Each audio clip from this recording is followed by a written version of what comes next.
Hey, you blokes, thank you for coming. I am Moran, author, journalist, broadcaster, lover, spy, although I may have given away a crucial part of being a spy there by announcing myself as a spy. Holy God, it's hot in this town. My tits are completely stuck together by sweat. If it were this hot in London, it would be announced a national emergency. The Queen would appear on television and just tell everyone to dig a hole and hide in it until the angry eye of the sun had passed on and things went back to normality and rain. I am here tonight. The format is that I shall talk for 25 minutes and then you can ask questions.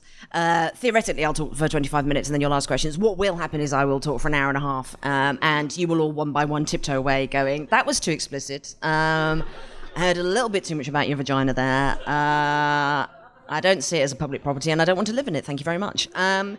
I was amazed. I was just in there. You probably think that's a really glamorous dressing room backstage there that I've been in. It's actually a cupboard.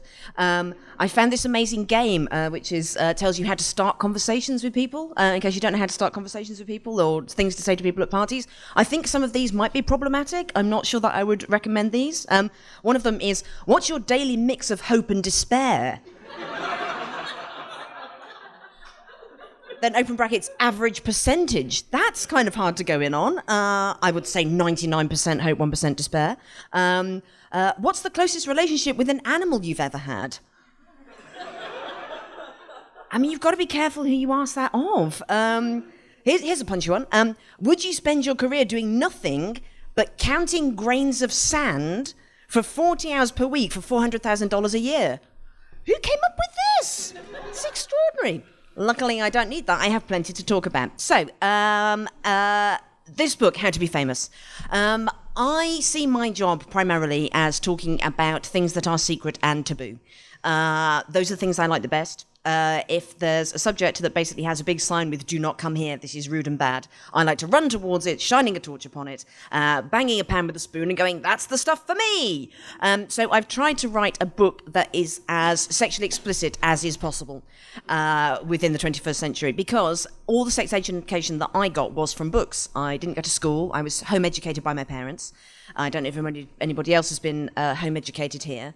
There are two kinds of home educators generally. The first sort are the ones that go, the formal school system, it's just too restrictive. I could teach my children all the time. Life could be a 24-hour-a-day educational process. If we go for a walk through the woods, we could talk about geology and geography and the history of humanity.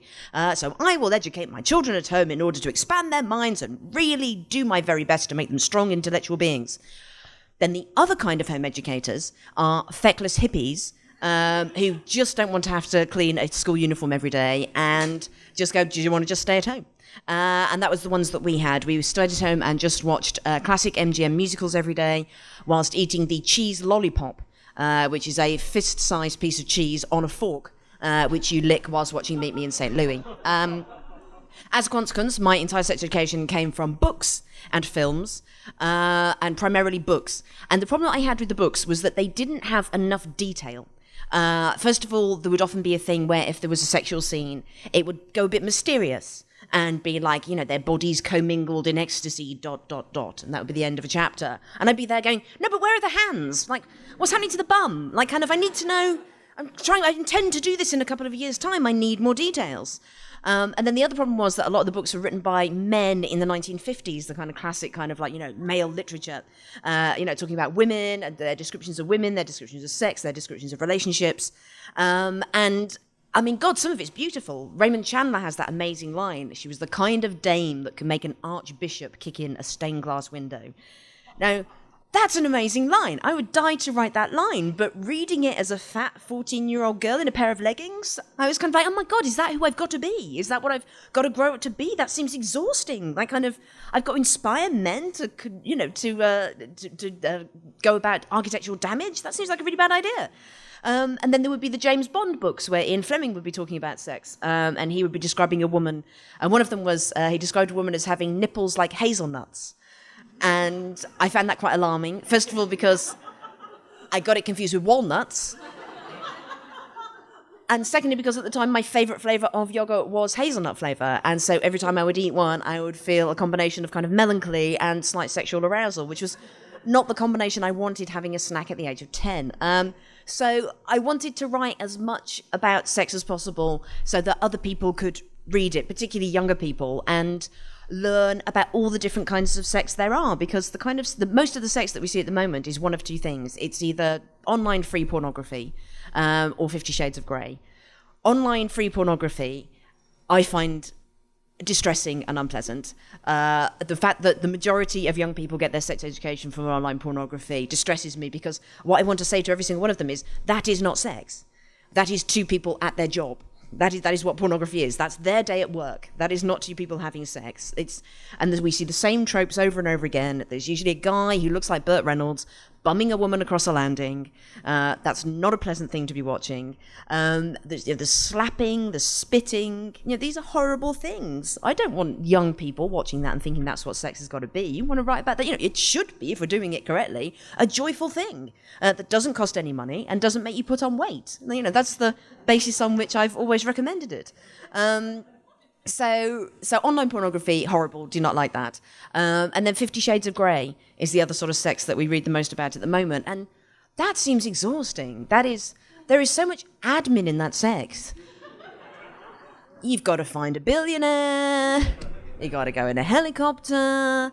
You got to build a special sexy room. Meanwhile, every other species on Earth is just getting on with it. It feels like we're kind of ruining the spontaneity there. So I wanted to write about joyful sex. I wanted to write about, there are three main shags in the book. The first one is a woman taking a man's virginity. And I wanted to write about this because time and time again, I read about the scenes that we sort of fetishize almost is a man taking a woman's virginity. And that's usually not one of the good shags, the first one. There's the kind of fear, there's the chafing, there's the pain, there's the fear again that you're going to get pregnant, even though you've made him put on 6 condoms and come in the bathroom, inside a sleeping bag. You're still very scared of the sperm. Whereas the time a woman takes a man's virginity, that's a whole lot less stressful. That's going to be some fun times right there. I was intrigued to see every time that I took a man's virginity what kind of persona that I adopted, and it was very much a kind of 19th century strumpet/wench. I discovered in my mind that I lived in a farm up on yonder hills, and I knew that the village fair was happening, and I collected my pigs and carried one under each arm and took them down to market to sell. And when I got my pig money, I spent it on cider. And I noticed a shy boy who looked like he would like to have some sex. And I took him into a field where the wheat had been sheaved and we had a tumble under a full moon. That was very much the persona I had when I took men's virginity. So I wanted to write about that. And I wanted to write about... the main plot of the book is about borderline sex that you don't know at the time if it's right or wrong. We live in the Me Too era, and the Me Too movement has been fantastic for categorizing criminal sex. Sex that is crime, sex that can be tried in a court and that you will go to jail for. That is what the Me Too movement should be for. But since then, this has been the unleashing of a huge conversation that we've needed to have for a very long time about all the different kinds of sex there are. And we saw after the Me Too movement, then we started to describe a second category of sex, which could be summed up with the Cat Person essay, with the Aziz Ansari affair, where these aren't sexual criminals. What we're talking about is some bad sex. Men and women not being able to talk about these things, men and women not being able to talk about their desires, men who've watched pornography and don't really know what to do and making horrible mistakes and just not being polite. It's not being criminal, they're just not being polite, they're just not very well educated, they just don't know what to do. So I was going, well, how could we solve this? This is a conversation we need to have, this is the kind of thing that culture needs to address. We need to start talking about the good sex and promoting that and kind of almost advertising what good sex is. So I've come up with this idea, it's an app, and it would be called Dick Advisor, and within that, we would be able to recommend the best shags and give only 1 star to the very bad shags. And this would be a good way of starting this conversation, I feel.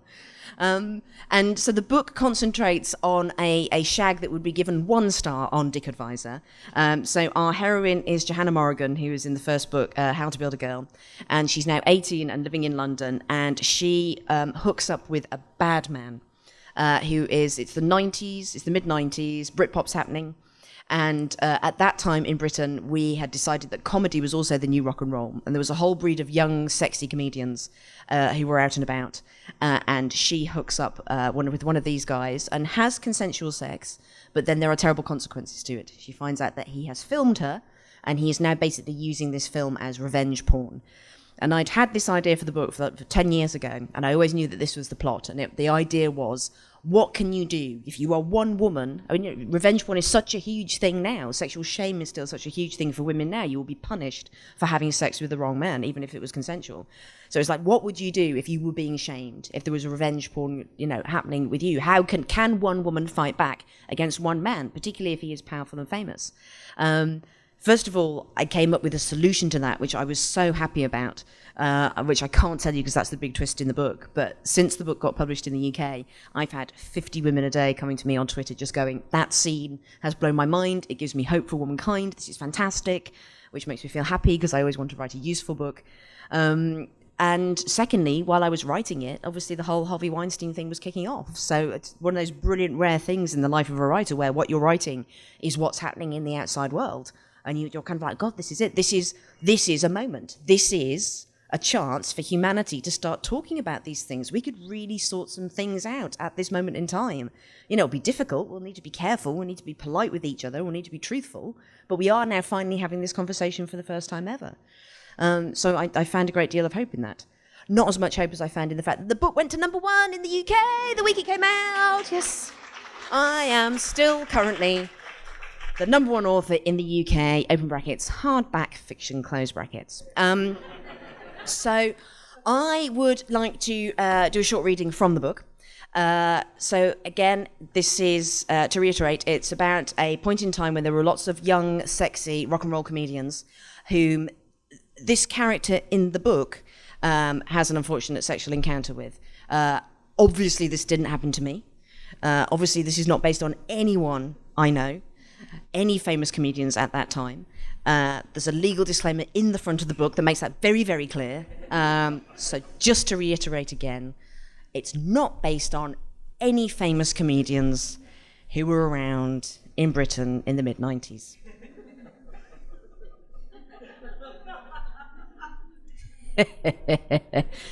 Oh, revenge is sweet.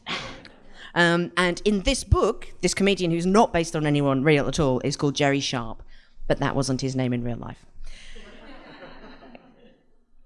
In later years, when I'm having a long lunch with some girlfriends and we take it in turns to talk about the worst men in the world, they come up with a list of things that if you see them in a man's flat, will tip you off that you are in the presence of a bad man. As they point out whilst drinking wine and howling, Jerry Sharp's flat had the full set.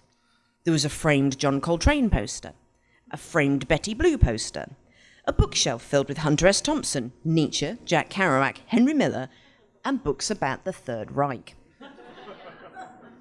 Yeah, okay, I'm hearing some ladies out there. Yeah, as soon as you see the Nazis, time to go. Just books about Nazis? Nope. My fanny will shut like a clam when I see those.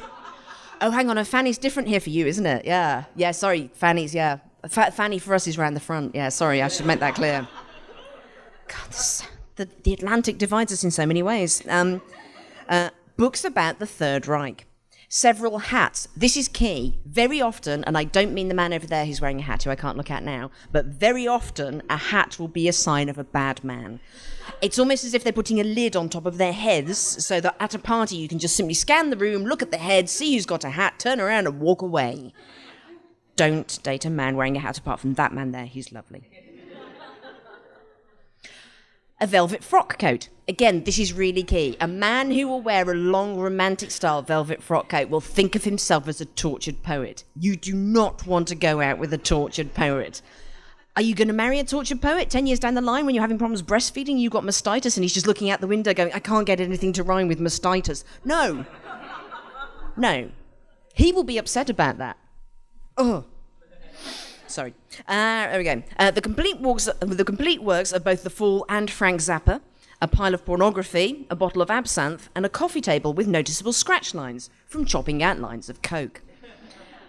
Any woman, when she sees those things, must run, my friends concluded, laughing and crying ruefully at the same time, because this is the house of a man who hates women. And they are correct. However, at the time, I was still only 18 and I had yet to learn this, so I just thought, cool, he's an edgy intellectual. You don't want an edgy intellectual. Here's what you're looking for marriage-wise. You want a man who's got a bit of a chunk and heft around him, kind of someone with the build of, say, Santa Claus or Mark Ruffalo after a really good Christmas. He will be wearing a cardigan, and when you come home, he will say, I've just put a baked potato in, it'll be ready in an hour, shall I go down on you till it's ready? That is who you wish to marry. So yes, and I have now talked about sex for 20 minutes. Amazing. I could go on forever, but I can open it up to the floor for questions because I don't know what kind of things you would like to talk about. I will confirm to you again that it is very hot here, and that when I move, I'm going to make a squeaky sound because of how sweaty I am. Also, how sexy I am. Freud has it that there's no such thing as a slip of the tongue and you actually say what you mean, so I obviously feel quite sexy right now. And that's down to you guys. So if anyone has a question, I don't think we need the microphone. I can just wander in the audience like Oprah and just kind of commune with people. Just look at this, yeah. How much of a... Oh, no, you're right, okay. Does that one? Yes. I can wander in the audience. First of all, I get to touch you. And secondly, while you're feeling shy and thinking that you won't ask a question, traditionally I will start to sing. And the song I usually do is Wuthering Heights by Kate Bush. And that is a very piercing song. So, someone's clapping. Don't encourage me. You haven't... Oh, you wouldn't like it. I sound like a wolf being hit by a goose. So you will... Something you won't forget. So if anyone would like to raise their hand and ask a question before I inhale... Winding yes, thank you. Ma'am. Yes. Hello. I think I'm a bit scared of you. That's all right. No. I have a question, obviously.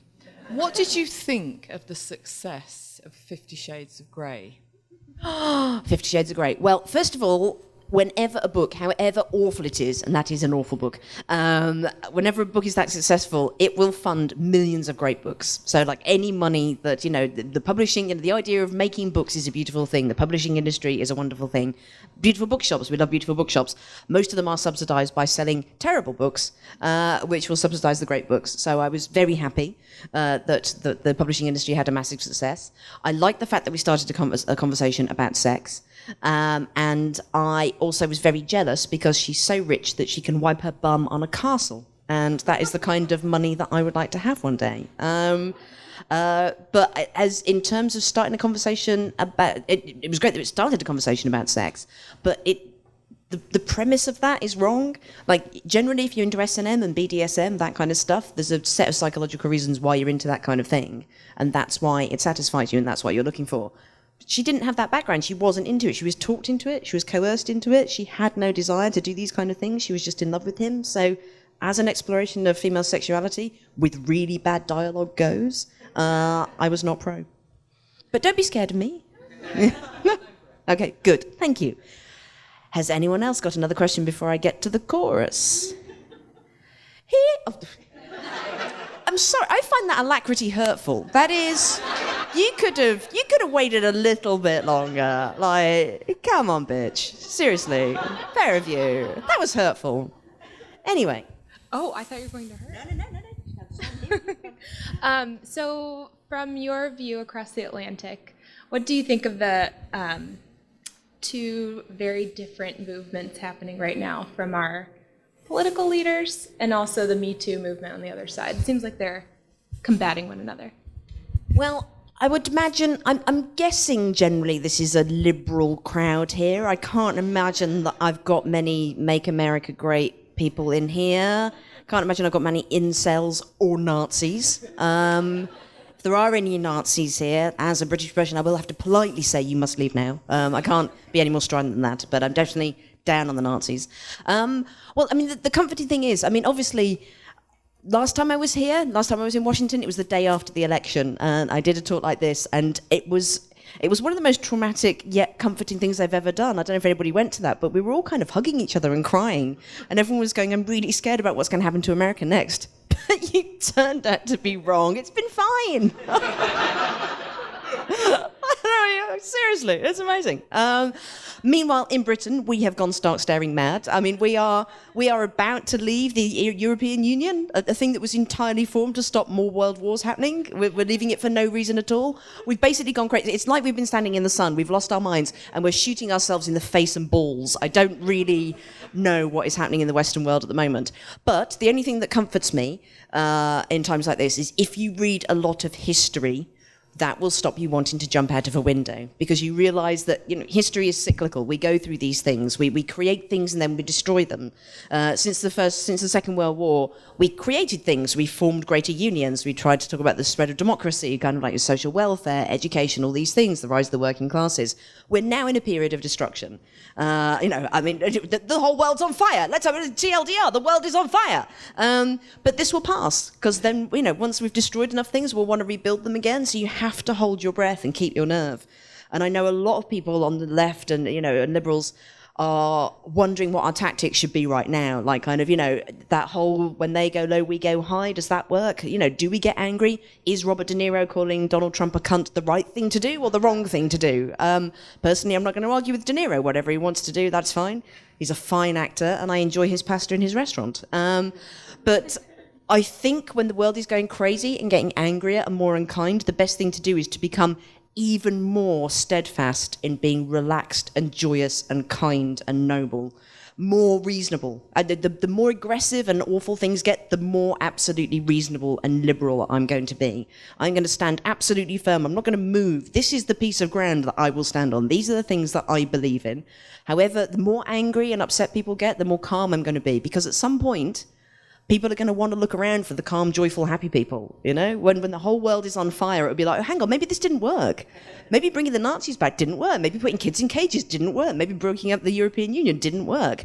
And at that point, if you've just been standing here all this time with these ideas going, we're happy, nice, good, constructive people who want to make the world a better place and believe everyone's equal, they will know where to find you. Stand your ground, become aggressively reasonable, become militantly reasonable. Not least because it's good for your blood pressure, and we, again, it's too hot to shout. We want to be red-faced people. We don't want to flush in the face. So yes, be militantly reasonable. That would be my advice. Who was the other rude person who tried to stop me singing? There you go. Not that I've taken it personally. You can see that. Live and let live. So I thought what you were saying about Aziz Ansari was really interesting. And when I read it, then I took it as very much that kind of miscommunication and bad sex. But then when I talk to my cousins who are in their late teens, early 20s, there feels like there's a real generational divide between women who are maybe in their 30s upwards and then actually younger women in their early teens and early 20s. And they were very much like, no, this isn't bad sex. This is, they drew a line and they didn't see it in the same way. And I'm still struggling to figure out whether that helps the conversation or makes it worse. What do you think? That is a very good question. That is very reasonable. I'm going to come back here. What's the main problem with sex at the moment? So I've been writing about feminism for the last 10 years now, and the most recurrent question that I've been asked over and over again, other than, did you get off with Benedict Cumberbatch when you interviewed him? No, sadly, I didn't. I did try and fall on him a couple of times, but he kind of dodged. You've done all this stuff for women, you talk about women, all these things. What about boys? And for the last 10 years, I've just been like, screw them. I'm busy with the girls. Men will have to sort men out. I'm team tits. This is what I do. And I'm increasingly thinking that that men are at a disadvantage against women at the moment, young women and they really, I'm stuttering over those words because this is only a very recent revelation to me, but we do have feminism. We do have a movement that talks about what women can be. We talk about changing ourselves. We educate each other. We can open up about our problems. The idea over the last 20 years of what a woman can be has changed absolutely. You know, the freedoms that we have, the jobs that we presume that we can get, the educations that we feel that we can have, the things that we feel we can talk about, the ways that we can express ourselves artistically, have multiplied 1 billion times. We've still got an enormous way to go, but the trajectory is definitely up. And we have this community. We can pass information on to each other. We educate ourselves very, very quickly in the feminist movement. Boys don't have anything like that. They have no network of information. They have no network where they can talk to each other about that. We don't have a culture where men can talk to each other about their emotions. And as a consequence, I don't know what the stats are here, but I know I suspect they're similar to in the UK, that suicide is the leading cause of death in men under 50 in our country. You know, boys are dying because they can't talk about how they feel. And this is where it sort of ports over to the Aziz Ansari thing, because we are looking at generations of boys who there are no older men helping them and telling them what to do. When I see the rise of these pick-up artists and Jordan B. Peterson and kind of like, men who are coming from the right and talking about what men need to do to protect themselves and to defend themselves in the battle of the sexes, it's always defined in these ways, really aggressive. There has to be winners and losers in the war between men and women. You have to kind of like negotiate and trick a woman into loving you and marrying you and having sex with you. I'm constantly amazed that there are no good, liberal, decent, kind men standing up and writing the kind of books that women do, having the kind of conversations that women do, making the kind of films that women do, forming the kind of movements that women do. Our young men are left at the moment and are being left behind. And the only people who are stepping forward are really scary guys, from the right, who are all about kind of like how much men have been screwed over. And they're right that they have been screwed over, but the solution isn't to try and screw over women in order to regain male dominance. It's for men to finally... The whole point about inequality, the whole point about feminism is that all the gender constructs are fucking us all over. Like the patriarchy screws us all over. Women, we get sexually assaulted, 1 in 4 of us. We get paid less, we get objectified. Men... You're committing suicide. You won't get custody of your kids when you in a divorce case. Like, kind of, these are gender constructs. The whole point about feminism is that we have total gender inequality. We get rid of all these things, and it really feels that men could do. And again, I can't believe that I spent 10 years, and so many feminists that I know, if they heard me saying this now, would be like, I'm not sure about this, but I will convince them because I will not stop talking.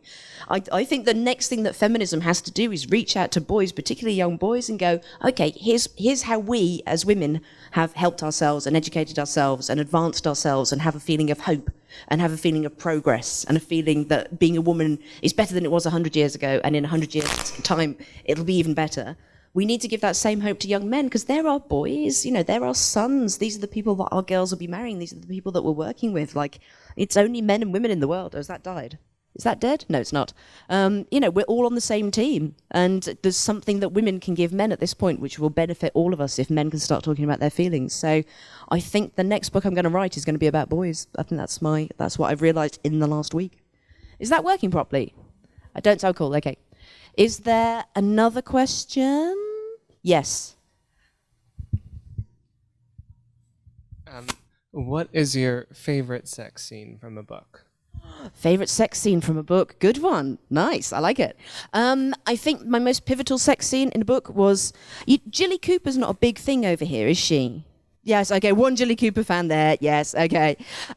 So she's like the British version of Jackie Collins, and she writes very jolly, posh books about people who ride horses, people who have lovely houses, everyone's got a lovely spaniel, everything's just delightful. There'll be whole page descriptions of an amazing herbaceous border, and then straight into a really dirty fuck that goes on for about 9 pages. So it's the most English pornography you could possibly conceive of.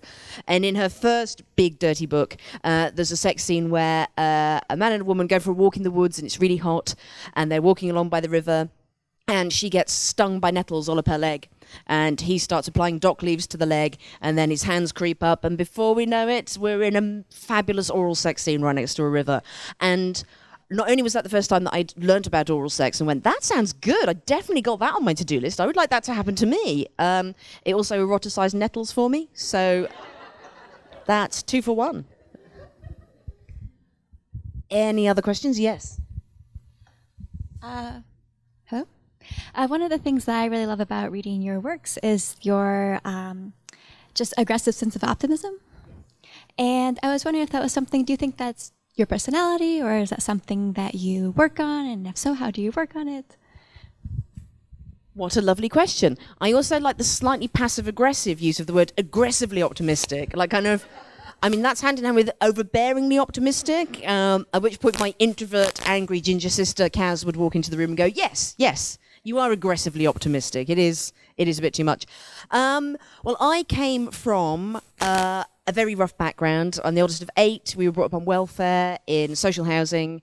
Everything was kind of doomed and awful under Thatcher. So, yes, I was brought up in misery and gloom in a country where it always rains. But because I watched musicals taught me everything I need to know. Like, kind of, if you are a weird girl, particularly... Okay, so I wrote this column last year about how if you do a list of the 100 best movies ever made, they're usually directed by and written by men, and they're about men, and it's usually about shooting people with guns or doing a deal or war or men, and that's the 100 best films of all time ever. If you look at a list of the 100 best musicals ever made, they're usually stories about girls and weird working class girls who kind of are friendless and who need to make their way in the world, and because of an amazing talent, the ability to sing or dance or both at the same time, transform the lives of everyone around them and end up marrying either Gene Kelly or Fred Astaire. And that was very much the life that I wanted. I learned a great deal from musicals, that if you're cheerful and you work hard and you have a bit of a talent, things will be great for you. And that's why I would always recommend watching Meet Me in St. Louis over The Godfather. Although I did finally watch The Godfather recently, and I was deeply amused to see that in that Marlon Brando, he's the Godfather, he's feared by everybody, he's killed all these people, he rules a town, and then there's a scene where he's looking after his 2-year-old grandson, and he's so stressed out by doing childcare for the first time in his life that he just dies. I want to make that a meme that I can use when anyone's talking about childcare. Look, killed Brando. The fucking Godfather killed over 2 minutes into a play date. That's how stressful it is. But optimism is, again, I know, in times when it's bad, it's really easy, particularly to get angry. And I see so much of Twitter, so much of our social media at the moment is people communicating in anger. And there are 2 things you need to remember there. First of all, anger is fear brought up to the boil. When somebody is angry, it's because underneath they are scared. So that's understandable, and particularly when you come from a minority, if you're a woman, if you're of colour, if you have a different religion to the mainstream, of course you're scared. And these are scary times for anyone who's a minority. Our rights are going to be taken away from us. So it's understandable that you would communicate in anger. But the problem with communicating angrily is that usually people are only going to listen to the emotion that you're communicating in, and they are going to respond in anger. And so suddenly it's just a huge argument. You see this time and time again on social media. It's just 2 people being angry at each other, and no one's actually listening to what you've just said, the point you're trying to make, the facts you're trying to get across, the experience you are trying to relate and share with people. Which is why it's really important, if you can, to take a deep breath and try and communicate at least calmly, because more people will listen. And if you can communicate with humour, if you can communicate with joy, that message will spread further. Particularly now, people need to hear joyful things. People need to hear optimistic things. And if you're being funny, there's a relaxation to it's like you're sitting back. This is your stance when you're being funny about something. When you're making a joke about something, you can still speak the truth, but you're just more flexible. It's like judo. Whereas if you're like this and you're angry, they can knock you over straight away. And also the other reason I believe in humour is that I can't remember who it was. I think it might have been Clive James said that humour is intelligence left over. So the amount of times that I've written a serious, clever point, and then at the end of it put a joke as a kicker to end it, and then gone, hang on, in that one-line joke, I've actually summed up everything that I spent 1,000 words seriously talking about before. So the very best jokes are the very best truth, and they're the truth that is fast and that will travel further. And if we are trying to tell the truth at the moment, we need that truth to travel fast and far. It's very, very important. The other recurring thing that I have in all my stuff is that there's a terrifying Steve Bannon quote where he says that politics is downstream of culture, and that is absolutely true. Culture has, if you look at how we used to communicate 10 years ago, it was very different to this. If you go on a time hop on Facebook or Twitter and see what people were talking about, the language that we used, far less angry. People were just going, oh, it's really boring now, kind of like politics is really boring. We've all converged in the centre ground. It's really dull. Oh my God, how much I would like things to be dull and converged in the centre ground now. But this is what the internet has done. It has speeded things up. It has made things really angry. And because I can see I need to go, I'm going to tell you one last fact. When Tim Berners-Lee, who invented the internet, was talking about what the internet was going to be, their primary concern was to make people use the internet. It was a new thing. No one knew what it was. They were trying to sell the internet to people, the idea of this new thing. And so they had to decide what the primary algorithm of the internet would be. So what information should they privilege and prioritize over everything else? Should it be the most fact-checked information? Should it be the most searched for information? Should it be the funniest information or the most optimistic information? And, what would be the primary algorithm? And in the end, they decided the primary algorithm they were going to base the internet on was the most divisive information. That is what underpins the internet. He wrote this piece for The Observer in the UK last year, and it blew my fucking mind because it was like, suddenly everything makes sense. I don't remember in our lifetime people arguing and being as divided as much as they are now. In my country, and I see in your country, it feels like we are two countries divided. And if you look at where we communicate, where culture is made at the moment, where we invent the idea of conversation, it is social media. And that is the biggest migration we have had in history. It wasn't the one after the Second World War where everyone was displaced in Europe. It isn't the one that's happening in Syria and the Middle East now. The biggest migration in human history is 1/3 of the world's population moving on to the internet, which is what has happened in the last 10 years. That is where we live now. That is where we have decided what our global culture is. That is where we have decided how we talk. And that is why it's important to remember that culture is upstream of politics, because we are culture. How we talk, the hashtags we use, the stuff that we buy, the language that we use, the stuff that we treat, the tone that we take, we are culture. And we can change things overnight if we decide to. Which is why I remain aggressively optimistic, because I genuinely believe there are more good people than bad. Thank you very much. Good night.